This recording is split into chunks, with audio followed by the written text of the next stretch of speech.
오늘은 요한복음 7장 1절에서 14절 말씀을 가지고 하나님의 때라는 제목으로 하나님 말씀을 나누겠습니다. 자, 오늘 본문 말씀은 요한복음 이제 7장인데요. 이 요한복음 7장의 배경은 초막절입니다. 요한복음 6장에서는 예수께서 이 오병이어의 표적을 보여주신 때가 바로 유월절이 가까운 때였다, 이렇게 이야기를 하죠. 그러니까 오병이어 표적 이후에 사람들이 예수님을 참으로 세상에 오실 그 선지자라 이렇게 하면서 예수님을 억지로 붙잡아서 임금으로 삼으려고 했죠.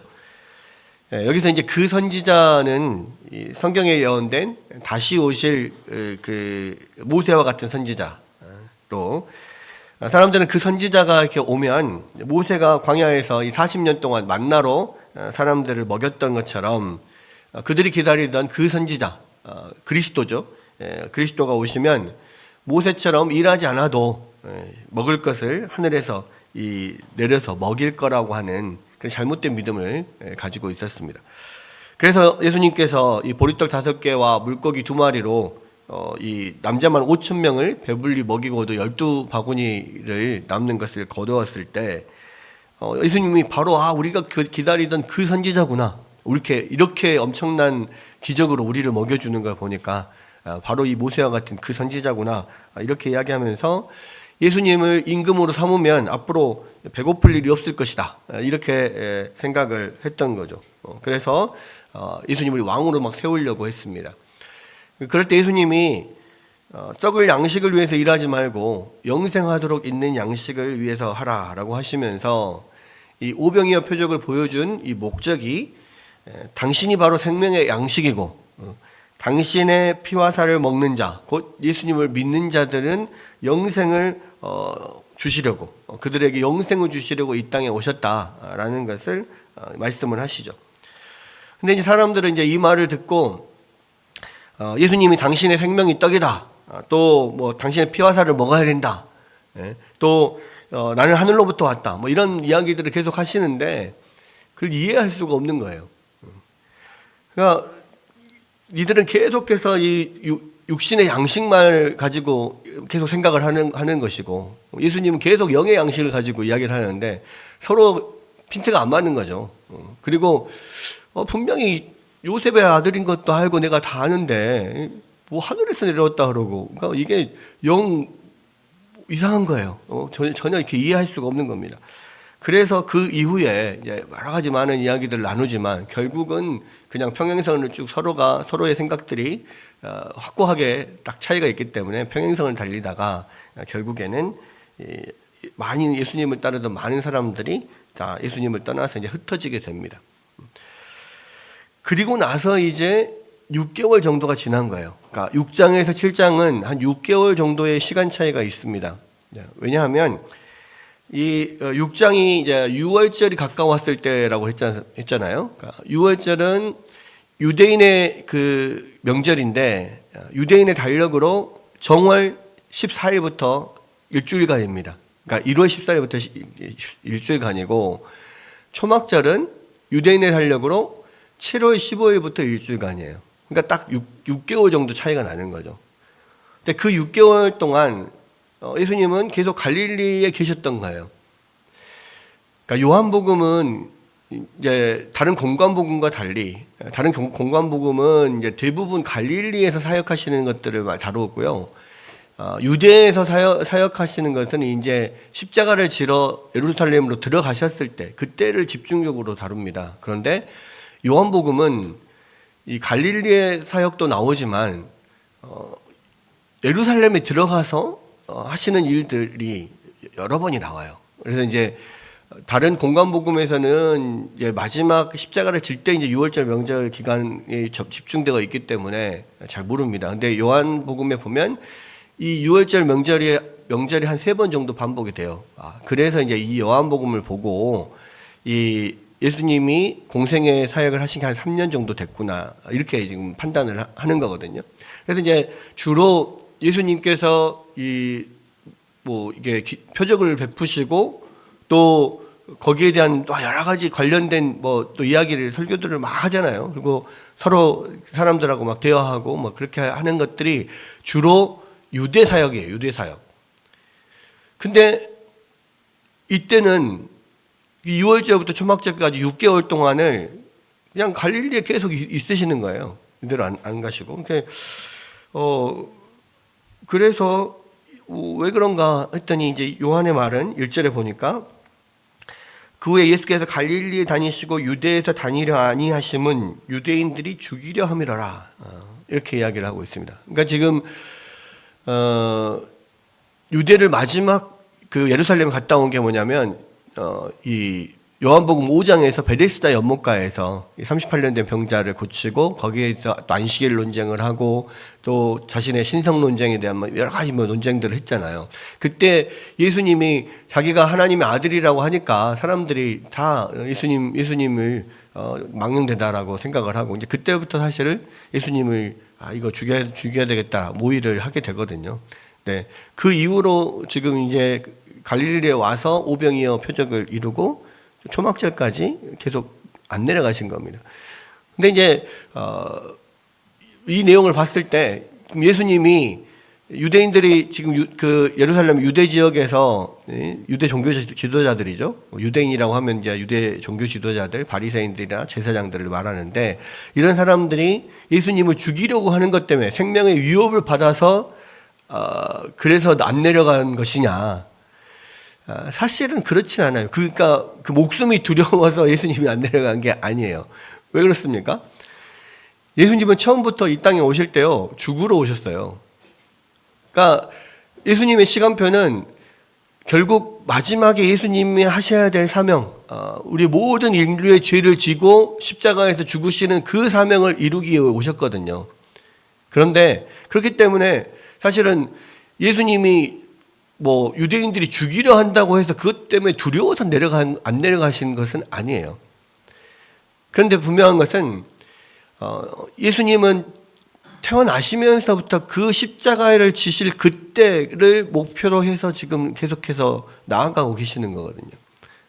그러니까 십자가를 질 때가 이미 정해져 있어요. 그것을 압니다. 언제 십자가를 질지 알아요. 그런데 그 전에 이제 그런 일들이 일어나면 안 되겠죠. 분명히 유대인들이 모함을 하고 예수님을 정죄해서 십자가에 넘기는 사건이 분명히 일어납니다. 근데 지금은 아니에요. 그래서 사실은 목숨이 두려워서 내려가지 않으신 게 아니라 하나님의 때를 기다리기 위해서 내려가시지 않은 거죠. 그래서 이제 내려가시지 않고 그 때를 기다리고 있는 건데, 그러나 예수님의 동생들이 보기에는 굉장히 답답했던가 봐요. 그러니까 예수님에게는 친동생들이 있었습니다. 그러니까 몇 명의 동생이 있었는지 정확하게는 알 수 없지만 성경에 나오는 걸 보면 이 마가복음 6장에 예수님 동생들의 이름이 나옵니다. 요셉, 야고보, 유다, 시몬 이렇게 4명이 나와요.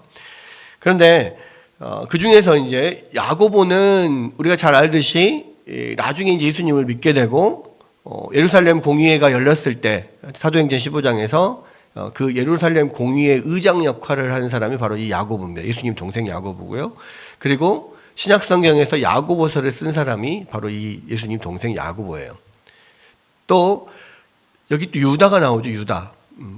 이 예수님 동생 유다가 또 신약 성경의 유다서를 쓴 저자예요.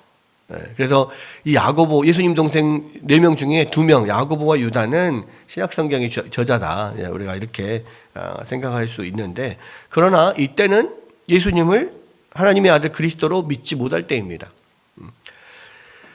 우리가 잘 알다시피요, 가족들에게 사랑을 받기는 쉬운데 인정을 받는 건 쉽지 않습니다. 그래서 예수님도 고향에서는 선지자가 인정을 받지 못한다, 그런 이야기들을 또 했었잖아요. 마찬가지입니다. 저도 사실은 신학을 하고 서울에서 이제 신학교를 다녔잖아요. 광주로 내려오기 싫었어요. 왜 광주로 내려오기 싫었냐? 여기 가족들이 다 광주에 있잖아요. 부모님 광주에 있고 또 광주는 좁기 때문에 다 한 다리 건너면 다 아는 사람들입니다. 그러니까 그래서 여기에서 와서 내려와서 목회를 하면 어떤 목회자로 이렇게 보기보다는 누구의 아들, 누구의 동생, 뭐 누구 가족, 막 이렇게 생각을 해서 이 선지자 고향에서 인정을 못 받듯이 또 아니게도 그런 일들이 있을 것 같다라는 생각 때문에 사실은 광주로 내려오기 싫었었어요. 또 하나님이 또 저를 이곳으로 부르셔가지고 결혼도 시키시고 또 오랫동안 여기에서 또 부목사 생활을 하게 하셨고 또 하나님께서 또 이곳에 부르셔서 이제 새롭게 또 담임 목사로서의 또 사역을 시작하게 하셨는데, 근데 이제 분명한 것은 이 가족들에게 사랑받기는 쉬운데요, 인정받기는 쉽지가 않아요. 또 워낙 잘 알기 때문에 서로 그럴 수 있습니다. 그리고 자라난 어떤 환경들을 잘 알잖아요. 물론 어린 시절부터 예수님의 동생들이 예수님을 보기에 남다른 면이 분명히 있었을 겁니다. 그러니까 누가복음에도 12살 때 예수님이 예루살렘에서 당시의 종교 지도자들과 크게 대등하게 대화를 나누시고 했던 것들을 보면 틀림없이 범상치는 않다라고 생각을 분명히 하긴 했을 거예요. 그런데 그렇다고 해서 그 어릴 적에 예수님이 병자를 고친다거나 이런 기적을 일으킨다거나 이런 능력을 보여주시지는 않았거든요. 그렇기 때문에 그분이 이 하나님의 아들이라고 그리스도라고 이렇게 쉽게 받아들이기가 어려운 거죠. 그런 면들이 있습니다. 근데 이제 최근에 들어서는 예수님이 사실 공생애를 시작하시고죠. 최근에 들어서는 물로 포도주를 만들지도 않나. 인간의 힘으로 고칠 수 없는 그런 엄청나게 오래된 병자들. 그때 당시 의술로는 물론이고 현대 의술로도 사실은 고칠 수 없는 그런 병자들을 말씀으로만 고치고 죽어가는 사람은 그냥 살려버리고, 또 요병이요 보리떡 5개 물고기 2마리를 가지고 그 엄청난 많은 사람들을 먹이고, 이제 이런 일들 신적인 능력들을 이렇게 보여주니까 도대체 어디서 저런 신기한 기술들을 배워온 것일까? 아니 언제부터 저렇게 말을 잘했지? 아니 우리 형님이 언제부터 저런 거를 공부를 했을까? 저런 거를 알지? 이런 생각들을 했을 거예요. 그러니까 동생들이 보면은 처음에는 예수님을 하나님의 아들 그리스도로 믿지를 못해요. 그리고 다른 복음서에서 보면 처음에 그렇게 이제 사역을 하고 다니실 때 예수님 모친 마리아뿐만 아니라 동생들이 같이 와가지고 예수님을 잡으러 와요. 예수님 사람들이 미쳤다 하니까 예수님을 잡으러 오고 이런 에피소드들도 해프닝들도 있습니다. 그러니까 그만큼 동생들이 믿지를 못했던 거죠. 사실은 이제 야고보도 나중에 예수님이 부활하시고 나서 예수님이 야고보를 만나 주셨을 때 예수님 동생 야고보도 정말 예수님이 하나님의 아들 그리스도구나 이렇게 믿기 시작한 거지, 사실 예수님 십자가를 지시기 전까지는요 아무도 동생들이 그걸 믿질 않았습니다. 그런데 이제 한편으로는 그 전에는 이제 예수님이 그렇게 하고 다니는 게 영 창피하고 또 못마땅했을 거예요. 그러니까 미쳤다고 하고 잡으러 가고 그랬잖아요.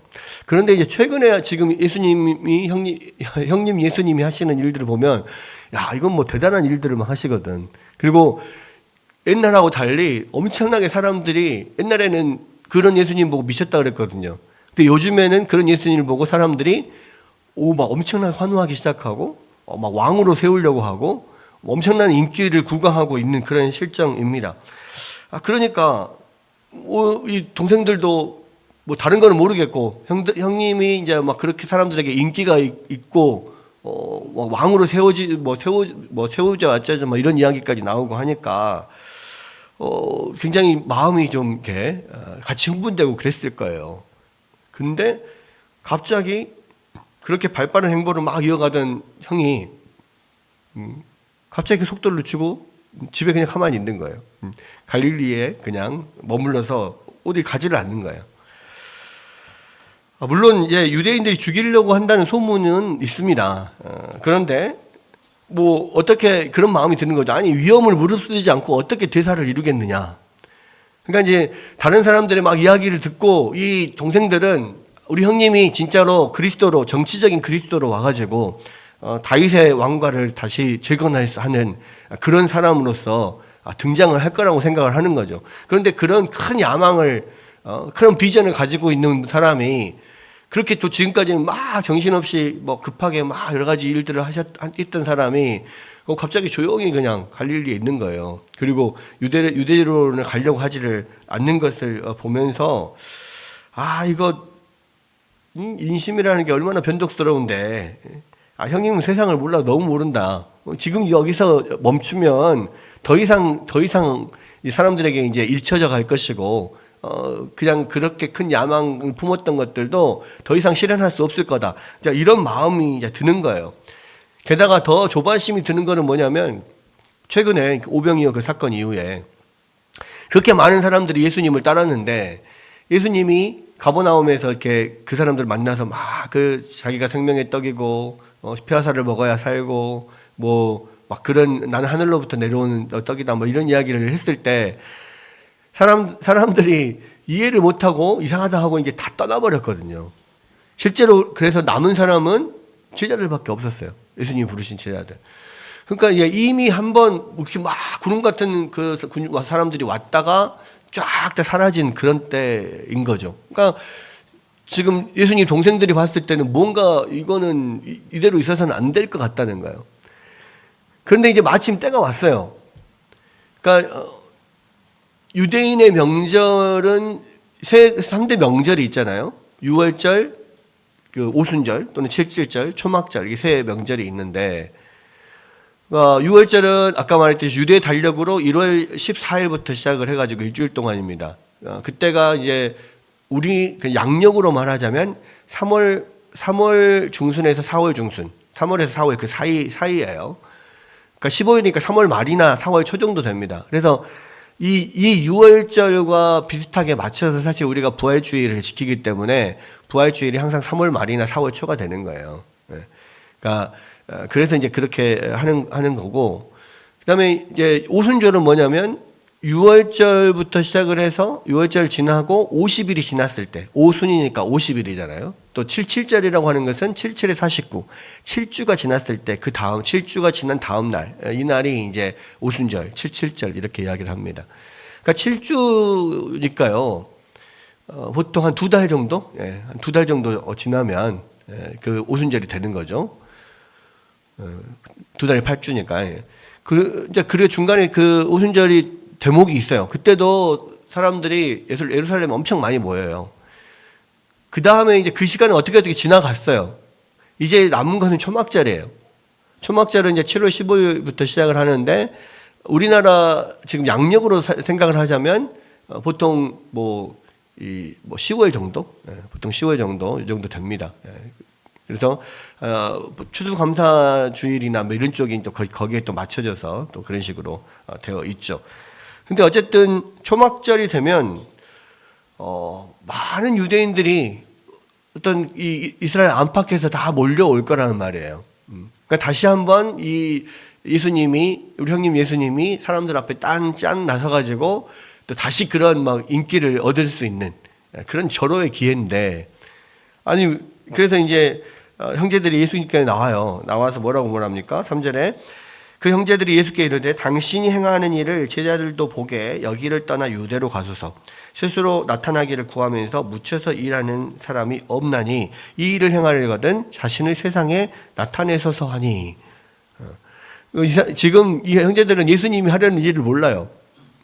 다만 그냥 이 땅의 정치적인 어떤 그리스도로서 다윗의 왕가를 재건할 그런 사람으로서 한 명의 후보로서 지금 어떤 그런 야망을 가지고 일을 한다라고 생각을 합니다.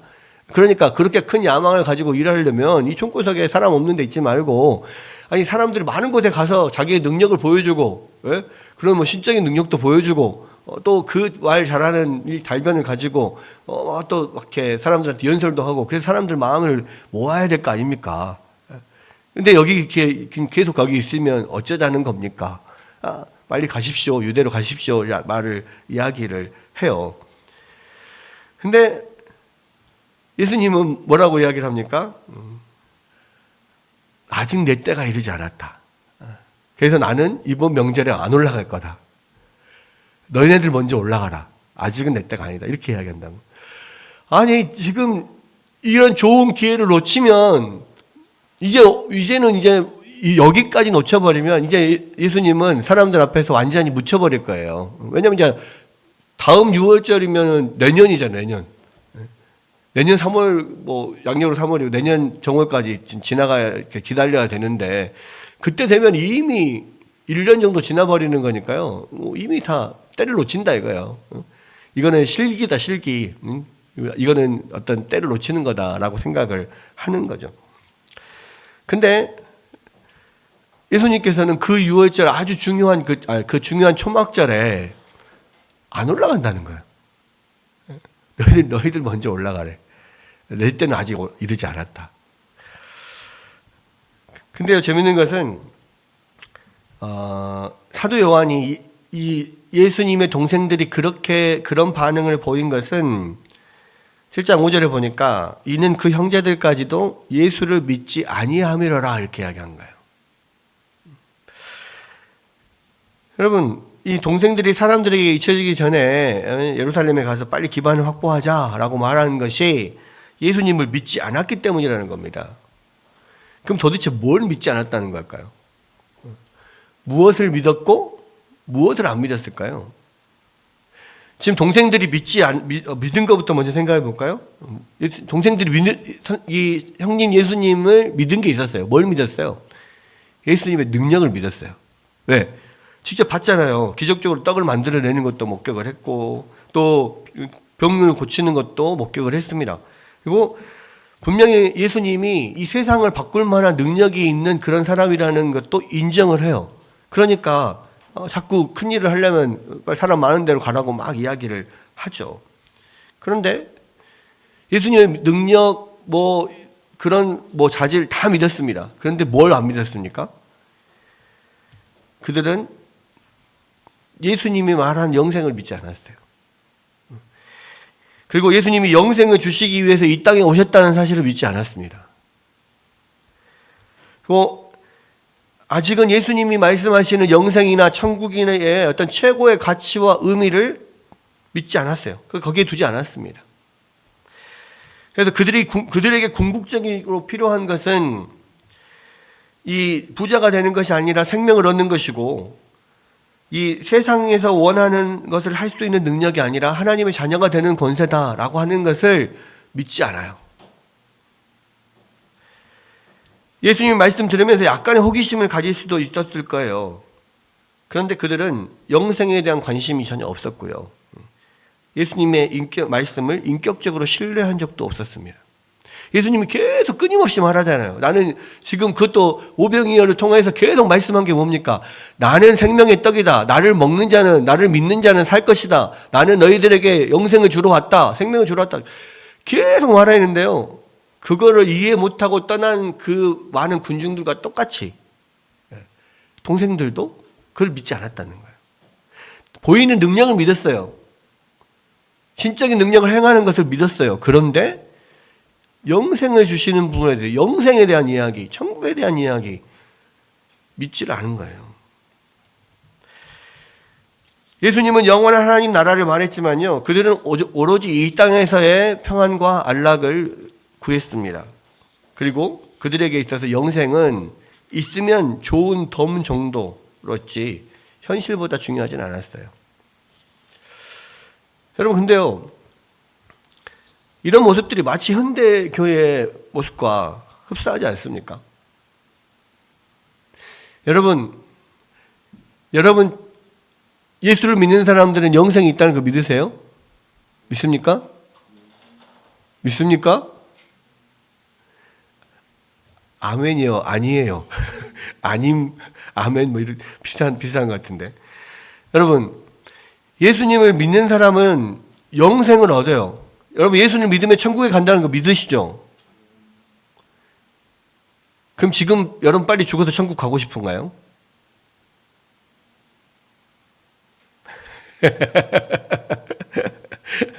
아니, 예수를 믿으면 천국 간다고요. 그 좋은 천국인데 지금 빨리 죽어서 천국 가고 싶냐고요. 근데 거기에는 다 아멘을 안 하시네. 왜 천국을 가고 싶지 않습니까? 여기서 아직도 그래서 살아서 여기서 뭔가를 누리는 것이 더 좋을 것 같습니까? 뭔가 여기서 할 일이 있는 것 같아요. 그래서 가기 싫은가요? 여러분이 최고의 소원이 지금 당장 예수님 오셔서 나 지금 천국 가고 싶다가 아니라면 여러분은 예수님 동생들과 똑같은 거예요. 여러분은 예수님을 떡을 받으러 떡을 먹으려고 그 기적을 보려고 예수님을 따라다녔던 그 군중들하고 똑같은 거예요. 우리에게 최고의 가치는 영생이어야 하고요. 우리에게 최고의 기쁨은 천국에 가는 거여야 돼요. 지금 당장 내가 죽어서 천국 가더라도 나는 아쉬움이 없다. 나 정말 이 세상을 내가 떠나더라도 내가 천국에 가고 내가 예수님과 함께 있다면 그것만큼 나에게 있어서 가장 좋은 최고의 가치이고 최고의 기쁨인 것이 없다라는 믿음이 여러분 안에 없다면 여러분은 예수님 동생들과 똑같은 거예요. 그래서 예수님을 믿을 때 여러분들이 그들과 똑같이 이 세상에서 안락, 이 세상에서의 명예, 이 세상에서의 성공, 이 세상에서의 건강, 이 세상에서 뭔가 잘 되는 거, 그것을 계속 구하고 기도하고 그렇게 신앙생활을 하고 있단 말이에요. 물론 쉽지는 않습니다.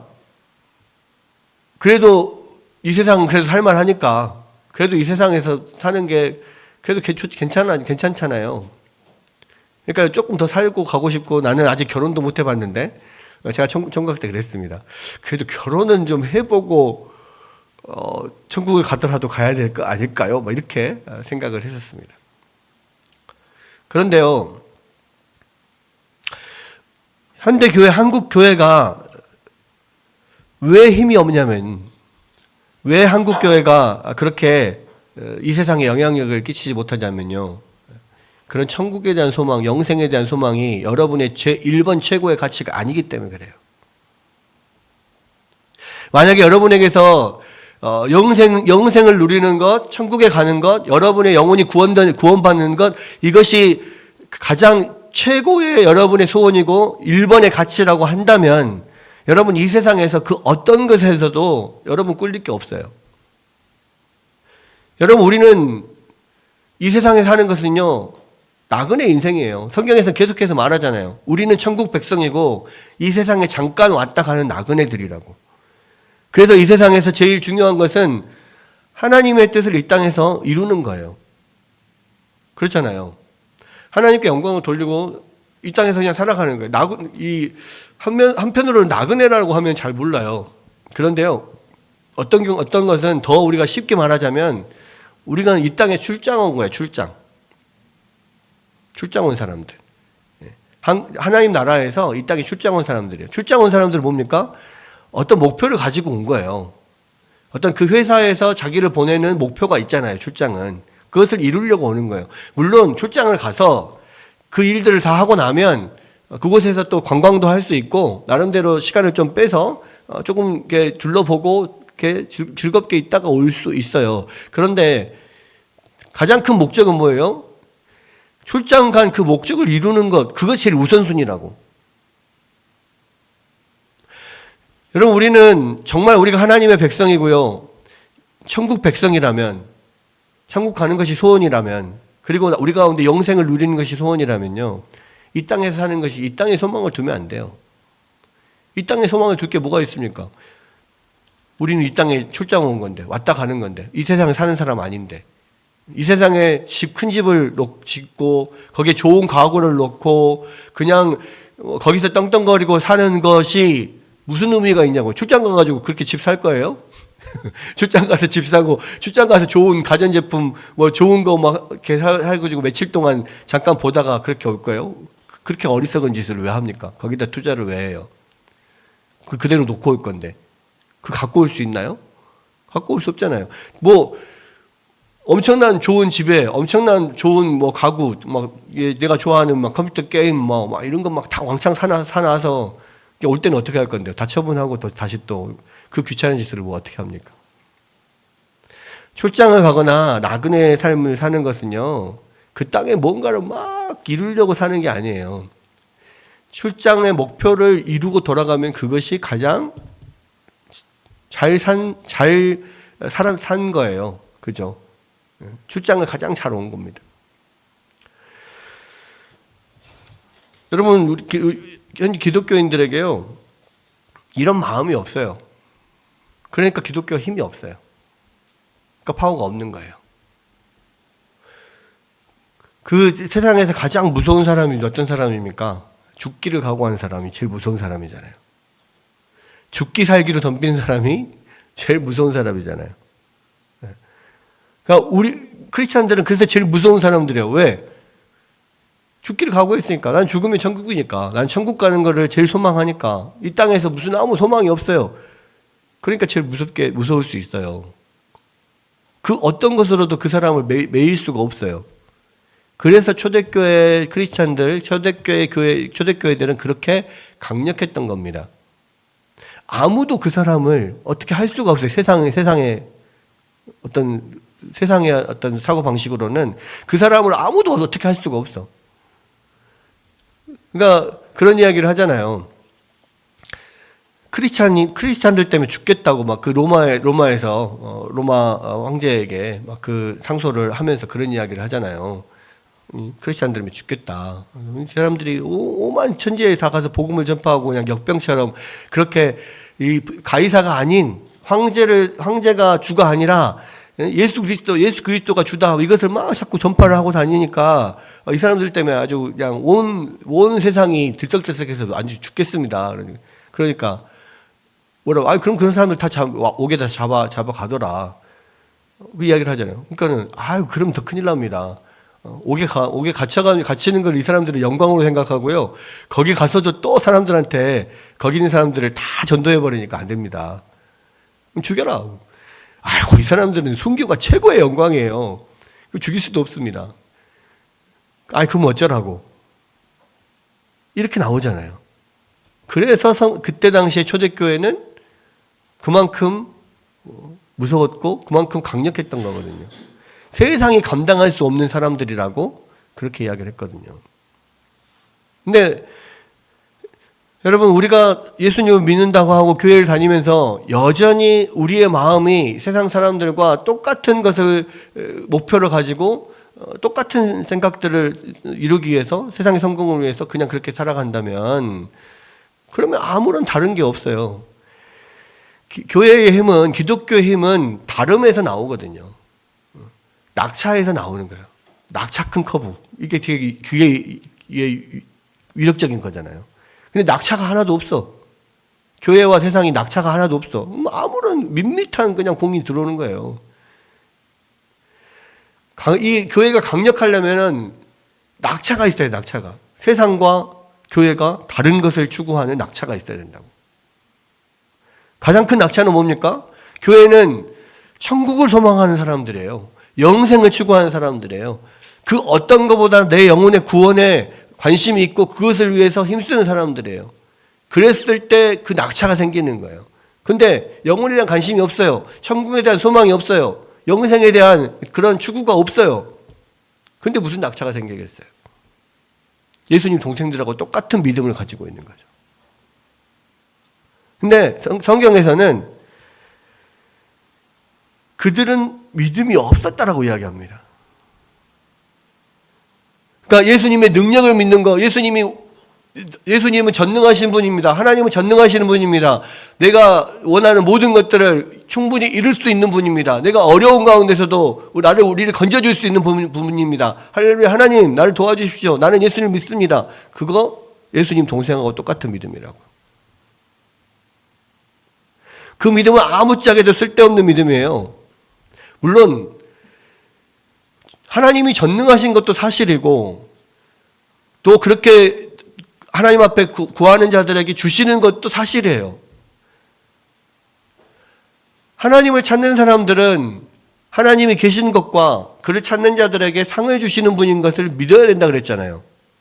그러니까 분명히 그것은 사실이에요. 그런데 그것이 전부가 아니라고. 그것이 우선순위가 아니라고. 우리의 가장 우선순위는 뭐예요? 우리는 천국의 소망이고 지금 당장 죽어서 천국 가는 것이 나의 소원이어야 되고 나의 영혼이 지금 어떤 것보다 내 영혼이 구원받는 것이 가장 여러분에게 있어서 가장 큰 제1번의 소원이어야 되고 영생의 삶을 누리는 것, 이것이 여러분에게서 가장 기뻐하는 것, 즐거워하는 것, 여러분이 갖고 싶은 거야 한다고요. 그게 우선순위가 되지 않으면 능력의 하나님을 믿는 거 아무 의미가 없습니다. 다 여러분 예수님 동생이에요. 믿음이 없다라고 말하는. 그럼 이 예수님 동생들을 통해서 우리가 다시 한번 우리의 믿음의 현주소가 뭔가를 좀 생각을 해봐야 돼요. 내가 예수 그리스도를 믿고 지금 당장 죽어서 천국 가는 것을 사모하는가? 나의 영혼의 구원을 사모하는가? 영생을 누리기를 사모하는가? 그 다음에 예수님은 이 동생들의 말에 아직 당신의 때가 이르지 않았기 때문에 이 명절에 올라가지 않겠다 이렇게 이야기를 했습니다. 6절부터 보면 이렇게 되어 있죠. 예수께서 이르시되 내 때는 아직 이르지 아니하였거니와 너희 때는 늘 준비되어 있느니라. 세상이 너희를 미워하지 아니하되 나를 미워하나니 이는 내가 세상의 일들을 악하다고 증언함이라. 너희는 명절에 올라가라. 내 때가 아직 차지 못하였으니 나는 명절에 아직 올라가지 아니하노라. 이 말씀을 하시고 갈릴리에 머물러 계시니라. 그런데 분명히 내 때가 아직 차지 아니하였다. 너희들 먼저 올라가라. 나는 안 올라간다라고 계속 말씀하시면서 두 번이나 그랬잖아요. 내 때가 아직 이르지 않았다. 내 때가 아직 차지 아니하였다. 그런데 동생들이 올라가고 나서 좀 있다가 예수님이 예루살렘에 올라가세요. 그것도 물론 거기에는 예루살렘에 은밀히 올라가셨다 이렇게 지금 돼 있죠. 은밀히 올라가 있습니다. 그런데 그렇게 은밀히 또 올라가셔 놓고 오늘 이게 마지막 제 14절에 보니까 명절 중간쯤에 예수님이 성전에 가서 또 막 가르치시는 거예요. 그러면 아니 내 때가 이르지 아니했다라고 하고 또 올라가는 건 뭐고? 그러니까 내 때가 이르지 않았으니까 내가 예루살렘 안 가겠다라고 해놓고 예루살렘 올라가는 건 또 뭐고? 그 은밀히 올라갔다라고 해놓고 또 사람들 앞에 나서서 이 말씀을 가르치는 건 또 뭐냐? 아니 우리 예수님은 뭐 이랬다 저랬다 하시는 분이냐? 이런 생각을 할 수가 있어요. 근데 여러분 아직 내 때가 이르지 않았습니다라고 하는 말씀을 하신 게 이때 말고 또 앞에서도 있었습니다. 언제 있었어요? 네, 갈릴리 가나 혼인잔치에서 물로 포도주를 만드는 사건에서 그 집에 포도주가 떨어졌다라고 어머니 마리아가 와서 예수님에게 이야기를 하니까 예수님이 뭐라고 그랬습니까? 여자여 나와 무슨 상관이 있나니까 내 때가 아직 이르지 아니하였습니다.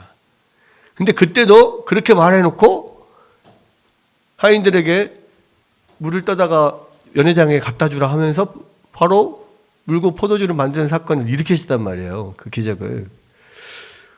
예수님이 왜 이랬다 저랬다 하시냐? 왜 때가 이르지 않았다라고 자꾸 그러시냐? 그때 말씀드리기를 그렇게 이야기했죠. 내 때가 이르지 않았다는 것은 궁극적으로는 십자가의 그 때를 말한다. 그죠? 예수님의 때는 그 십자가를 지는 그 시간에 딱 지금 모든 인생의 시간표가 거기에 세팅되어 있어요. 그러니까 그때가 이르는 것이 예수님 인생에서 가장 중요해. 십자가에 못 박히는 것이. 근데 그때가 이르지 않은 건 사실이에요. 그런데 한편으로는 그때가 이르지 않았지만 예수님께서 이 땅에서 뭔가 하나님의 일들을 하시는 때들은 있단 말이에요. 그런 어떤 조건들이 있어요. 그래서 내 때는 아직 이르지 않았다라고 그때 십자가의 궁극적인 때를 말하지만 그러나 지금 이 당장 여기에서 말하는 예수님의 때가 있어요. 하나님의 어떤 일들을 하시는 때가 있다고. 사람들이 요구한다고 해서 그냥 다 해주시는 게 아니라 예수님께서 그 일을 일으키시는 이 역사를 하시는 어떤 때가 있어요. 어떤 조건이 있다고요.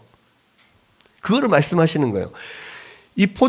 물로 포도주를 만들 때는 그때가 어떤 때였습니까? 어떤 조건이 필요한 거죠? 예수님이 그 잔치에 지금 처음에는 손님으로 오셨었어요. 아무도 주목하지 않아.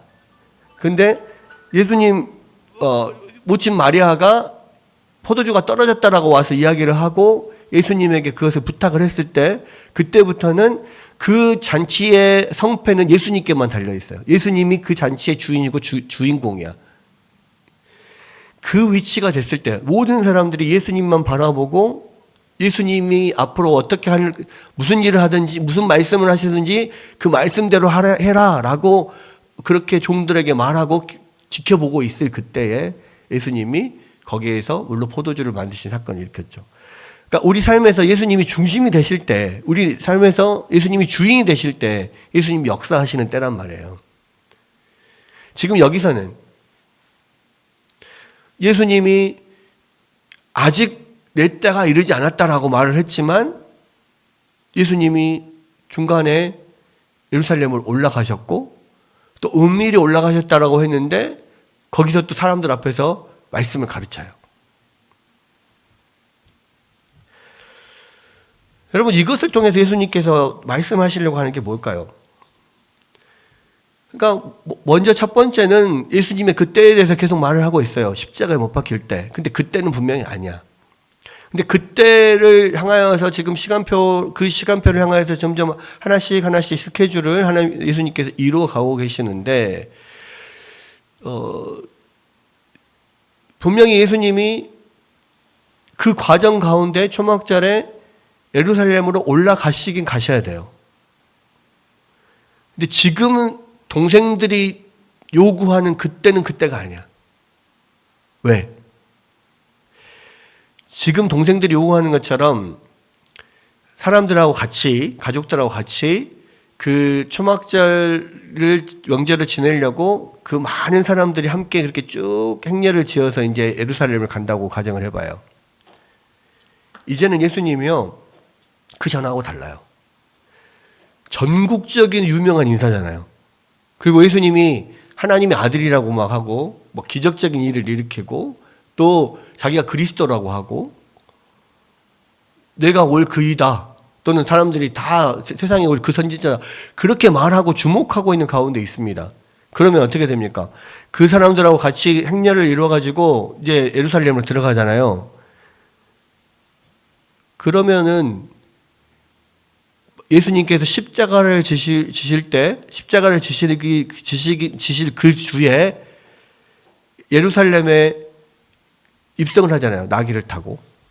그럼 사람들이 막 환호를 하고 호산나 다윗의 자손이요 막 그러고 막 환호를 하고 그렇게 유대의 왕으로 그렇게 입성을 하게 되잖아요. 근데 그때는 아직 안 됐어.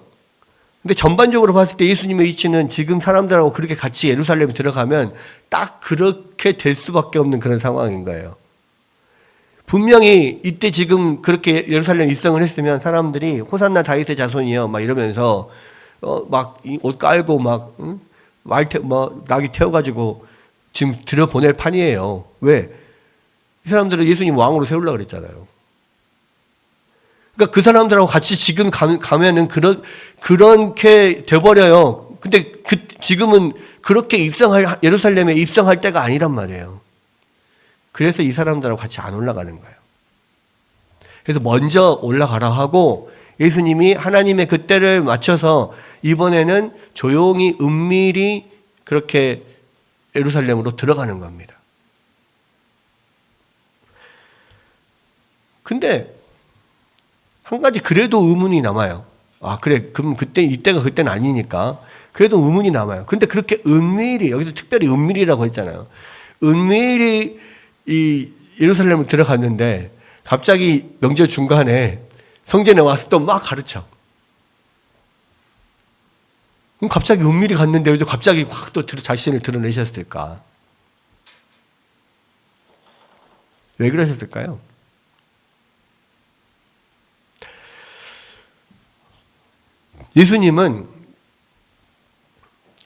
예수님이 지금 말씀하시는 그 때는, 내 때는 뭐냐면요. 인간들이 생각하는 때가 아니에요. 하나님의 시각으로, 하나님 앞에서 하나님의 어떤 시각으로 보는 그런 때예요. 앞에서 동생들이 말했을 때 같이 움직이면요. 예수님은 그것을 통해서 예수님 자신이 막 높아지게 돼 있어요. 그렇죠? 많은 사람들이 막 예수님을 추앙하고 예수님을 왕으로 세우고 막 이렇게 하려고 하게 돼 있단 말이에요. 사람 앞에서 보이게 되는, 사람 앞에서 드러내게 되는 자신을 드러내게 되는 그런 상황에서 움직이게 돼 있어요. 근데 그런 거를 철저하게 예수님께서 그냥 막으시는 거예요.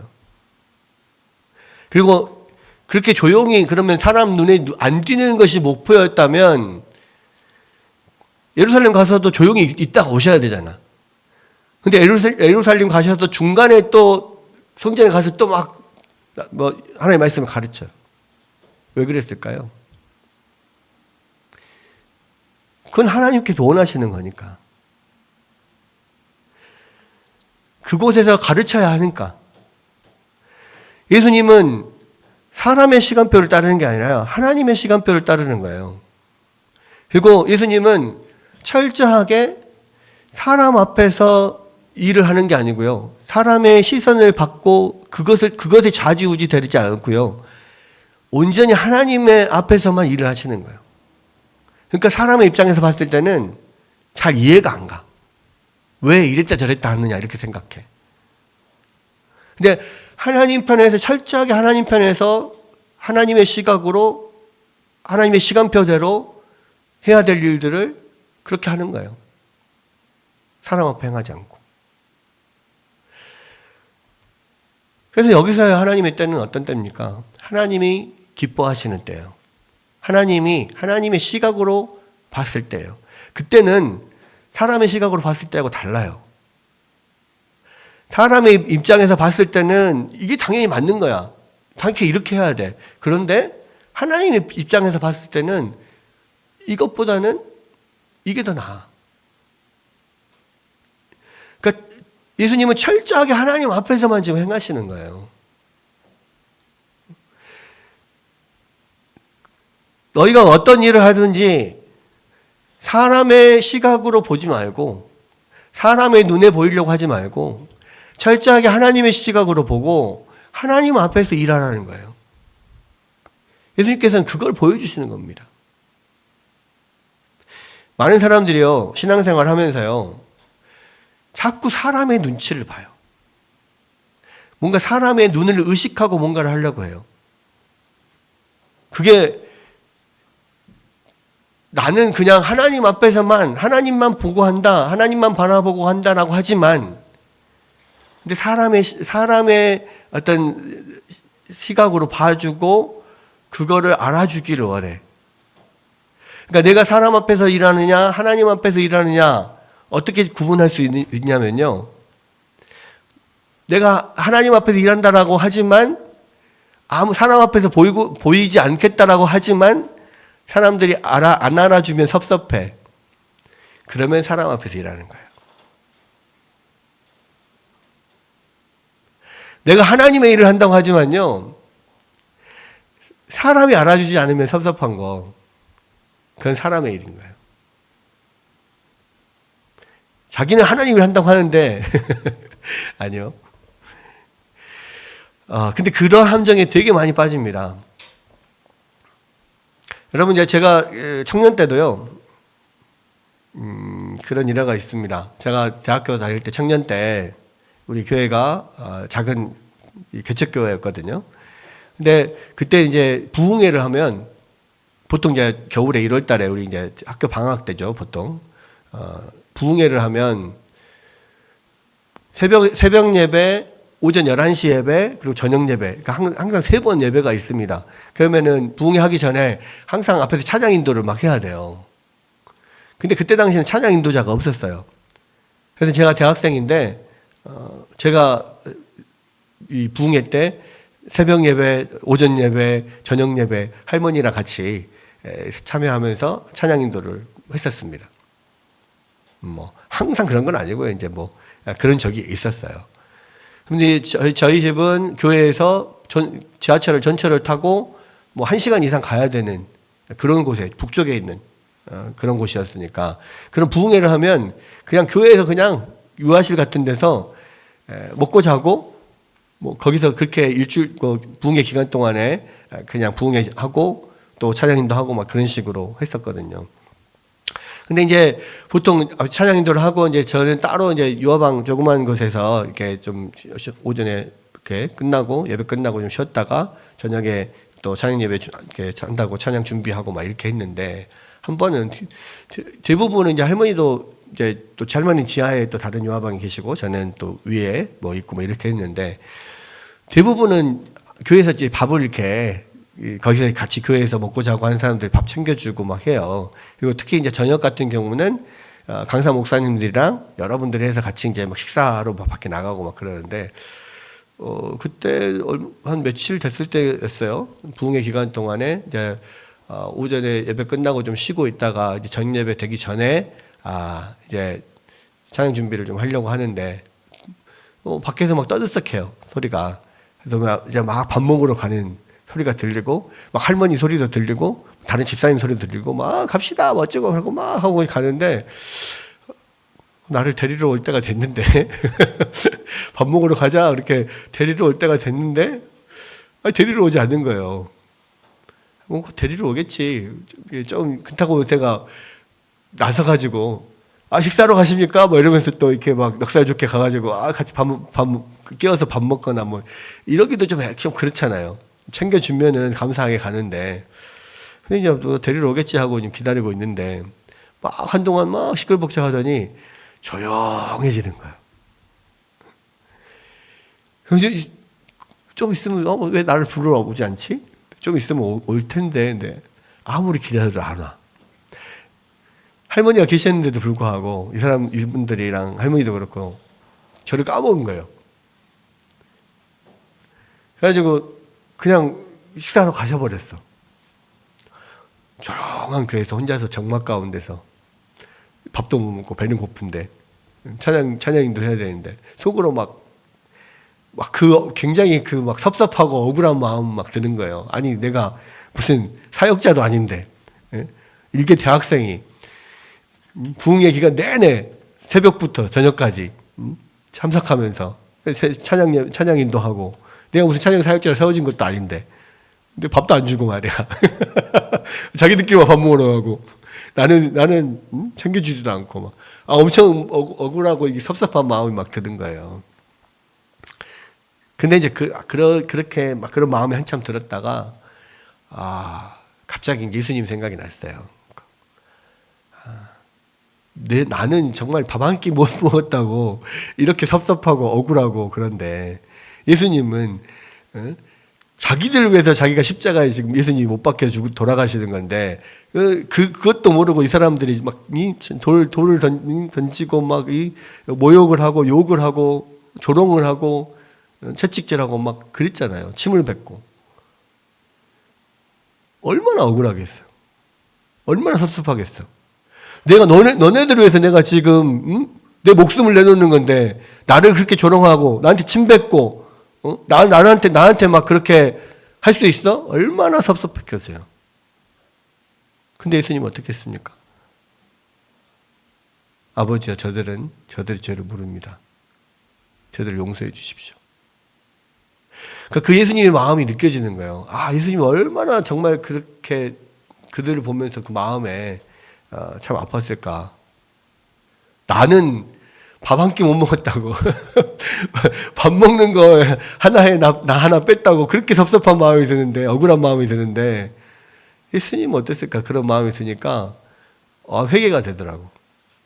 그래서 이제 눈물로, 그날은 진짜 금식하면서, 본의 아니게 금식하면서 눈물로 찬양을 준비해서 찬양을 막 이렇게 인도를 하는데요.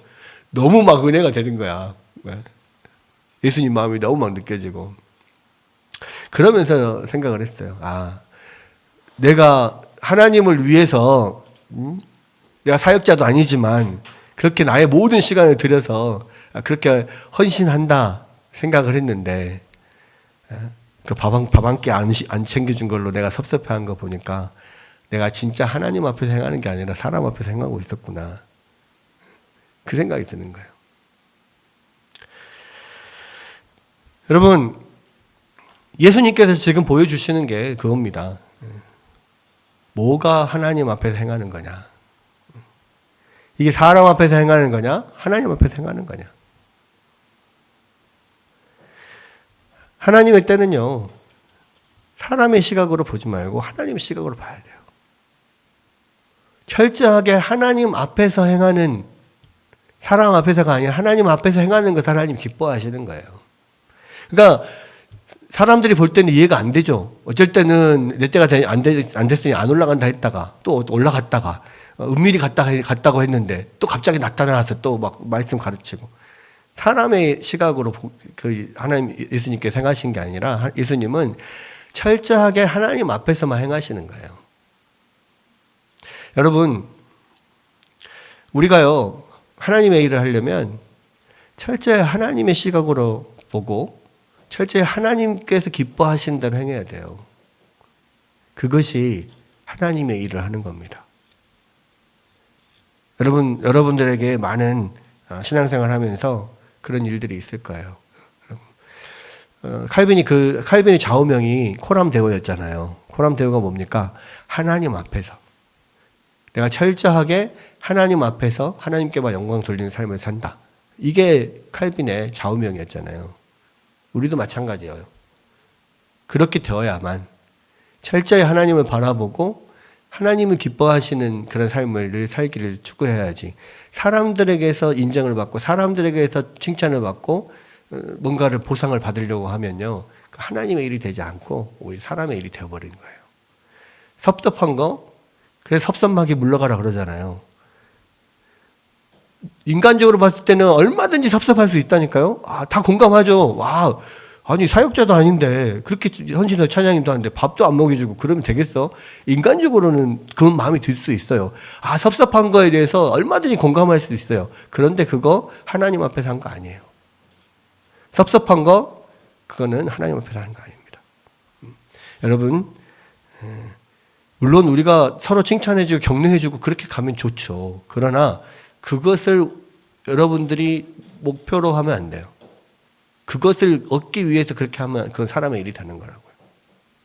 그것을 받지 못한다고 해서 섭섭하면 여러분 하나님의 일을 하지 않는 거예요. 오늘 말씀을 통해서 그것을 보여주고 있습니다. 예수님의 동생들의 모습을 통해서 우리도 똑같이 예수님의 동생과 같은 그런 믿음 없다라고 하는 그런 사람들 아닌지, 또 우리가 하는 모든 일들이 진짜 하나님의 일인지 사람의 일인지, 내가 하나님 앞에서 일하고 있는지 사람 앞에서 일하고 있는지, 이 두 가지를 우리가 살펴보면서 정말로 하나님이 기뻐하시는 우리의 신앙생활이 될 수 있기를 주의 이름으로 축원합니다.